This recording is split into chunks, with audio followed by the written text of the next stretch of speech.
This is a May Luna Media production. You're listening to Love, Light, and Black Holes. I'm your host, Morgan Garza, here to remind you of your disco ball soul so you can dance with your darkness. If you're sick of love and light spirituality like I was, you're in the right place. We keep it real, go deep, and give voice to your shadow so your light shines even brighter. Enter the void. Here we go, shame slayers and shadow sparklers. Another week of deep dives, deep thoughts, and deep truths. So here's what I've been sitting with all week because it is something that has been coming up that I've realized and had one of those breakthrough moments where, they talk about in therapy like, oh, this is a huge breakthrough, but this just was happening in my own mind. And it's uncomfortably true. And again, I know I'm not alone on this, so we're speaking to it. I'm not afraid of failing. I'm afraid of what happens when everything actually works. When my body heals, when all of this blows up, when my second book is a bestseller and I'm touring the world and speaking on stages, and when I can't hide behind healing anymore. And I kind of touched on this in a few episodes ago on how I discovered that I was addicted to healing. But who am I after this? And this huge identity shift that I'm having this year, which I know that so many of you are too, because 2025 is just serving it up with identity shifts and crumbles and who the fuck am I and what am I doing? And all of these questions are running through our minds. So I know that you are feeling this too, but on the micro level, it's safe to be small. It's safe to contract. And because you are in this place of, oh, well, this is familiar, that I'm just going to stay here. And we've talked about this, the familiarity of the comfort of where you are instead of the uncomfortable unknown, the beauty of the unknown, another episode that we recorded or I recorded a couple weeks ago. There's so much in this micro that wants to keep you in this place exactly where you are. But the macro is knowing your soul is orchestrating expansion on a cosmic timeline that you can't outrun and you can't even imagine how big it's going to get. But it's also terrifying to think about because that means that everything has to change.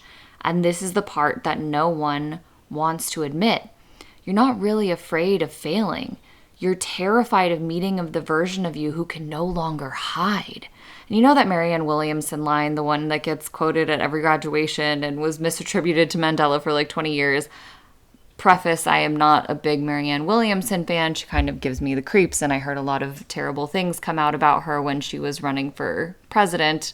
But credit where credit is due, am I right? It goes a little something like this. Our deepest fear isn't that we're inadequate. It's that we're powerful beyond measure. And this is the first time I heard someone name what I was living, but I didn't really understand it at the time. And I rejected it kind of like I've talked about how I rejected shame as the shadow of desire when I first heard it. And I was like, fuck that. I'm not ashamed of what I desire. And then I was like, oh shit, ego took a back seat. My soul came in and really spoke the truth. And now I get it. And this is the same with this. I didn't realize that I was afraid of how powerful I was and how I could be bigger, but it wasn't actually that power that I was afraid of. Now I'm coming to realize it was the version of me who has to die to allow that powerful person to come in. And I didn't really understand that until it was in my body, until I watched the ways I pulled back from my own healing, my own expansion, my own power. Not because I was afraid I'd fail, but because I subconsciously knew I would succeed. And that meant that things would change. Relationship dynamics would change. I was afraid that I would then be rejected and judged and misinterpreted for the success that is inevitable that I am envisioning my life going towards. And this happened to me this year. When my dad died, I've talked about this a bit, but I was in this liminal space where everything was possible. I was literally psychic. I was so attuned to the world around me, the world within me, and I got really into Joe Dispenza because I bought my dad these Joe Dispenza books to help him through his cancer journey, which he didn't get around to reading. So I started reading them when he died. And one of the books specifically was You Are the Placebo, or The Placebo Effect. And it is the time that I decided to go all in. I was like, fuck it, what else do I have to lose? I have an 11 centimeter fibroid, which is like roughly the size of a small cantaloupe, a really big grapefruit. And I'd already had surgery to remove them. They came right back. So I knew that I wasn't addressing the root problem. And when my dad died, I had this fearlessness. And so I dove right in. I got into my subconscious. I was meditating multiple times a day. I was having these huge emotional reactions when I was meditating. I was crying. I would be covered in chills. I would have like these full body visceral reactions meditating.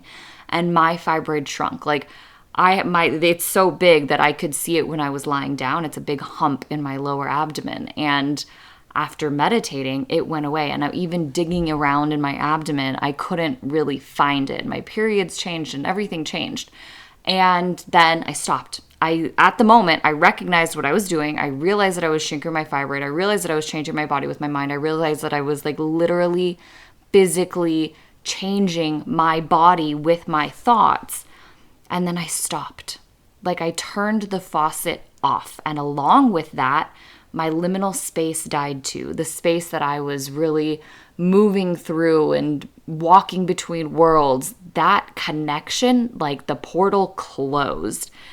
And I stopped meditating and I went back into old habits and I slipped back into old ways of being that I swore up and down, left and right when my dad died that I wouldn't go back to because I knew that it wasn't good for me. So why did I do this? It wasn't because I was like, oh, I'm so powerful. That's scary. I thought it was at first, but really more subconsciously, more deeply, more in the shadow side of things, that was unfamiliar. And so let's back up, because when I had this realization, it required me to have an identity shift. It required me to realize that if I am this capable of healing my body in this way, of bringing myself back into homeostasis and health, what does that mean? That means that everything is going to change. That means that I'm actually going to become pregnant. That means that I'm actually going to have children. That means that I'm actually going to have to be a mom and go to soccer practice and make lunches and change diapers and all of these things that like theoretically I want because I want to be a mother. But in reality, like, do I want to not work from home in my PJs and have this nice, quiet, comfortable life all day? Like, I was challenged with the reality of what I wanted, threatening the reality of where I was. And maybe this is something you've experienced too. Maybe you are in the precipice of getting something that you really, really want, and then you retract, you sabotage, you go back into old ways of being because you see that that is going to require change. And whether you consciously think about that requiring you to have an identity shift and identity death, which is another podcast episode that I recorded, whether you realize that or not, that's what I realized was actually happening. And it's not that I was afraid of my power. I was afraid of the success that would come and the change that that would require me to step up into and claim. So this has been something that I've been playing with all year, like asking myself the deep inner question of like, why did I stop? Why did I see that it was working, that my fibroid was shrinking, that my body was changing, that I was literally, mentally, and physically able to change my state of health, my physical tissues? Why did I see that and then stop? I have been so hard on myself all year, asking myself this question, trying to figure it out. And it finally hit me that it meant that I was required to change, that everything that I wanted was on the other side of this identity death. And this identity death that I'm going through, which probably same for you, is non-negotiable this year. Like, I don't have a choice in what's happening. It's just happening. And this is a 9-year. This is the snake year shedding. We've talked about this multiple times on the podcast. If you are new here, please go back to the episode entitled 2020 Astrology Forecast, because we get into it, and this year is unprecedented. But I know that I'm not alone in this, and I know that when I've come to this realization that it has helped me realize that, yes, maybe touching that power was a bit scary because it's like, oh shit. But then it was also like, well, if I'm capable of this, then what else have I been holding myself back from? And that thought alone, that how have I been sabotaging myself? How have I been keeping myself small? Was like too much to handle. It was like way too far away from my comfort zone of calling myself out and in, which I'm clearly passionate about.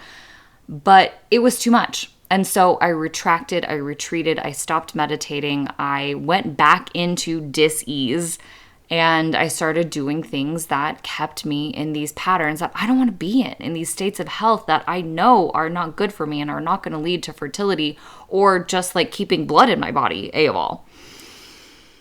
So maybe you're afraid of your power. Maybe you're afraid of the things that have to change if you do actually embrace how powerful you are. Or maybe you're just really trying to figure out, like, what is your block? Why are you holding yourself back? And maybe that Marianne Williamson quote really resonates with you. Maybe you love her, and maybe this is when you realize, like, oh shit, it is my light that I'm afraid of, and my darkness is just masquerading as the one that I am meant to fear. So wherever you're at in that spectrum, let's look at signs that you might be afraid of your power or of changing or of shifting or of the identity death that is going to be required of you if you do actually want to get to where you want to go. So you keep fixing yourself instead of actually living in it. You choose healing over expression. You get busy instead of actually being present. You shrink when you're about to rise, and you have this self-sabotage moment where you take yourself out of that big potential because it is scary. You wait for permission. You call it intuition, but it's fear. You choose potential over embodiment. And you hold the vision, but not the action. I have been sabotaging myself because I tasted what expansion could look like. And once I was out of that liminal space that I was in when my dad died, I became a muggle again. And I stopped so much believing in magic because I didn't see it anymore in the same way. I didn't feel it in the same way in my body. I wasn't seeing the same signs. I wasn't having the same visceral reactions, and understanding that, oh shit, if I actually do stop healing, which I talked about in that episode, then who am I? Who am I without these fibroids? Who am I without this struggle and this suffering? Who am I without this grief? What is actually on the other side of that? And the other side of it was unknown. And so I contracted rather than expanded into the potential that was literally at my fingertips. Fear of power feels like procrastination, perfectionism, overthinking, panic, and needing every duck in a color-coded row. But we don't have ducks in a row. We have squirrels, and they're at a rave, and someone's puking in the toilet, and the other guy is tripping balls on the dance floor, and everyone is everywhere. So why do we do this to ourselves? The shadow side of power forces you to confront your visibility shadow, your success shadow, your leadership shadow, your intimacy shadow, your worthiness shadow, your responsibility shadow, your capacity shadow. It goes on and on and on. And there was actually a study done on this. There's multiple studies actually in this same realm, but one in particular that caught my eye was from the University of Michigan and Southern California in 2013, published in the Journal of Personality and Social Psychology. And what they did is participants were brought into an fMRI brain scanner and asked to do one deceptively simple thing: imagine themselves in the future, and specifically a dramatically improved future self. They were guided to picture having their dream career, feeling emotionally stable, being healthy and confident, being super rich and financially abundant, and living as the person they wish they were. So it wasn't just a, picture yourself next week or 5 years into the future. It was like a very specific level up of who they were. And the researchers compared the brain activity from imagining your current self, imagining a slightly improved self, imagining a radically upgraded future self, and imagining someone else entirely.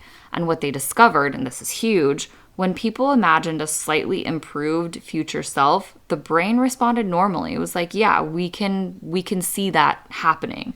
But when they imagined a dramatically improved version of themselves in the future, the amygdala lit up and the threat response fired. The brain reacted as if they were in danger. So this means your brain interprets dramatic self-improvement as a threat, not because you're afraid of success, but because the identity change means psychological danger to the ego. The improved future self looked neurologically similar to imagining a stranger stepping into an unknown territory, facing physical risk or danger, emotional vulnerability, and identity instability. This is insane. The brain treats the future self like an unknown person you're not sure you can trust, who is going to mug you and take all of your money and leave you beaten and broken on the road in the middle of the rain. This is physical. This is science. So the brain does this. Why? Because the amygdala is not the fear center, it's the uncertainty center. It fires when something is unfamiliar, when a change feels unpredictable, when the identity feels unstable and the stakes feel way too high. The nervous system just simply can't map what's coming next. It can't predict. And the brain is a prediction machine. And the ego keeps us, quote unquote, safe from anything that feels like a threat to itself. So when people imagine a more expanded, powerful, thriving version of themselves, the brain literally goes, we don't know them. They haven't been tested. That's unsafe. Retreat, contract, stop doing whatever you're doing that's taking us in that direction because it is unsafe. So that's why people retreat just as things start improving, like I did. Why consistency feels scary. Why you stop doing what was working and go back into familiar patterns that aren't actually where you want to be. And this is why you self-protect instead of self-expand, because you're unconsciously recreating old patterns that feel safe to the brain, to the ego, to the nervous system, to all of the things that we want to help move into expansion to hold a bigger capacity for where we're actually going. So we're not afraid of our power. We're afraid of what happens if the healing works. What happens if we become the one who does the thing? What happens if we stop hiding behind this wound, this grief, this pain, this story? Because what happens when no one saves us because we saved ourselves? We have to confront a reality that we have never been in before. And what happens when we become too powerful to be palatable? We think that we are going to lose everyone and everything. And so we stay small. We fear change more than anything. So stop running from your bigness. You're not afraid of failing, and you're not afraid of your power. You're afraid of change. You're afraid that if it works, you'll be unstoppable and you'll lose everything that you currently have and know and are. But isn't that kind of the point? Yes, of course, we don't want to bulldoze important, meaningful, loving relationships, but we do want to bulldoze old parts of ourselves that are just bullshit, just making us sick of our own shit. We do want change. We do want to move into something that we have never experienced before. Like that thrill of visiting a new city for the first time that you've heard incredible things about, and you step out of your hotel or Airbnb or wherever on that first day, and you are just full of curiosity and potential and excitement and wonder and this just childlike desire to play and explore. Why can't we apply that same mentality to our lives, to ourselves, to our future selves? Why do we want to stay stuck where we are rather than take the risk, take the leap? I have been playing with this idea and misnaming it as being afraid of my power for too long. And while I've been ruminating on the reason why I stopped meditating when I realized that I was shrinking my fibroid, part of me was like, well, it's working, so I'm good. And that's the surface level excuse that I told myself. It was working, so I stopped, and then it didn't work, and I didn't do it long enough, right? I didn't do it long enough to actually experience the full circle healing that Joe Dispenza talks about and that so many people in his testimonials experience from this neuroplasticity. But also, deeper, I was afraid that I would actually have to do the thing that I was trying to do. give birth, be a mother, change my entire cozy, comfy, well-adjusted lifestyle, that all of this money that I have now would be spent on diapers and daycare and toys and an extra seat on a flight, like all of these things that I want, but do I really want them in the way that I have told myself, because this requires me to change absolutely every single thing about my life? It's been a mind fuck, y'all. It has been something that I have been grappling with this entire year, and it just finally clicked because I did it again. Because I experienced this massive gut healing over the summer working with naturopathic doctors, and I was really good on my regimen. And honestly, it's exhausting to do all of the things that I was doing for my health. It was a part-time job. It was constant and all day, and I had a schedule and a regimen that I had to follow to a T. But what I talked about in my Addicted to Healing episode was that that was actually also very stressful and perpetuating the problem, because stress is a way bigger problem than all of the other things combined. And if I'm stressed and I'm also trying to heal and I'm stressed about healing, then really it's a moot point, and it's a wash, and I'm probably doing more harm than good. But what I really came to the conclusion of was I didn't just get tired of doing it. I wasn't just lazy. I was not wanting to allow the identity shift that was required of me to go to where I wanted to go to actually happen. So this is huge, and I hope that you're getting something out of this as I'm spilling my guts every week on this podcast. Because this is how we shift, because I'm calling myself out and in so that you can do the same, and you can come to these same conclusions in your life and start realizing how you're actually holding yourself back and not just repeating this spiritual jargon that we hear all of the time. And these are actual real world examples of this in play, of this being experienced by someone who isn't on a stage talking about this theoretically. I am here in my lived experience sharing this with you because it is so powerful for me that I know I'm not alone in this, and I know that there is something to be gained from this massive revelation that I've just had. And if there's any time to do it, it's 2025. I mean, it's December 2025 right now. So if you're listening to this in real time, we are at the end of a 9-year, which is the end of a cycle. The last time we had a 9-year was 2016. So think back to what was ending, what closed, what finished, what crumbled, what was ripped away in 2016. And then think about 2017 to 2025, because this is the beginning of a whole new cycle that is now ending. Every new beginning comes from some other beginning's end. Y'all know I love this quote. This is the end of that 9-year cycle. We're moving into a 1 year in 2026. It's also the year of the fire horse in Chinese astrology. It's also us moving out of all of this really messy, tumultuous 0-degree energy with all of the outer planets changing signs into something that is going to last for literal generations.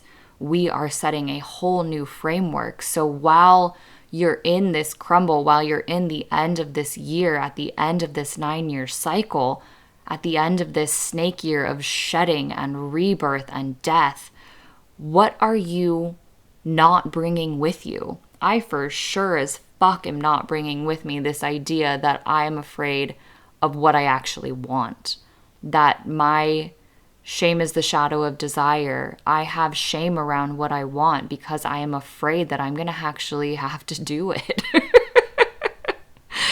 How silly is that? I want something so deeply in my bones, in my body. Another book to be a bestseller, a baby, a family, to live somewhere that I walk out of my door and I'm inspired by. I want these things, but that means that everything that I know right now changes. It ends. It shifts in a way that it will never be again. And just like losing my dad was the scariest thing that I was watching happen, and when it did, I gained him in a new way. Yes, are you kidding? Of course, I want to pick up the phone and talk to him about all of the things and hear his voice and share my life and have him give me the sage advice that he did my entire life. I can't do that, not in the same way, but I can open myself up to receive signs from him when I really need him. And I can deepen into my own wisdom, into my own knowledge, into everything that he has taught me and encoded me with over my lifetime, over my 39 years, and get that from myself. Because he never told me something I didn't already know. I just needed to hear it from him. And so that relationship changed, and everything that I knew ended. But I'm still here, and I'm still moving through this, and I'm still allowing myself to be totally and completely and utterly open to the ways that he wants to communicate with me. So why can't I do that with everything else? Why don't I apply that same energy, that same openness, that same willingness, that same curiosity into all of the things that I've just mentioned, into how I can heal my body, into how I can balance my adrenals, into how I can keep blood in my body so that all of the other functions can function. The conjunction junction, what's your function? And so that my gut doesn't sabotage my brain.